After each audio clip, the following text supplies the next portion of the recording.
Minuit 15, Emmanuel Macron accepte la démission de Gérard Collomb. Il demande au Premier ministre Édouard Philippe d'assurer l'intérim. C'est l'épilogue d'une folle journée politique. Le matin, Gérard Collomb annule la plupart de ses rendez-vous, notamment un déplacement en Guinée de quelques jours.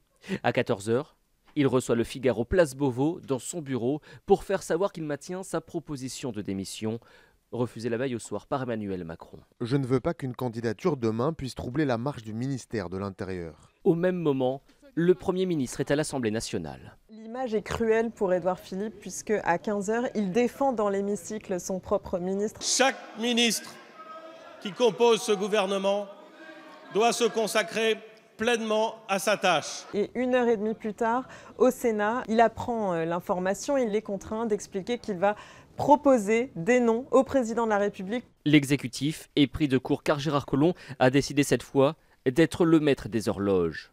À 20h30, il s'adresse à la presse locale. Oui, je reviens à Lyon. J'ai expliqué au président que les Français et les Lyonnais avaient besoin que les choses soient claires.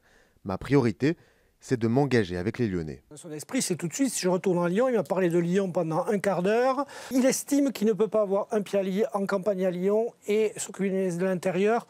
Quand vous écoutez l'entourage d'Édouard Philippe, ils vous disent ministre de l'Intérieur, c'est 120%. Ce matin, Gérard Collomb n'est donc plus ministre de l'Intérieur. Il ne sera pas au Conseil des ministres à 10 h. Édouard Philippe cumule désormais les deux casquettes de Premier ministre et de ministre de l'Intérieur.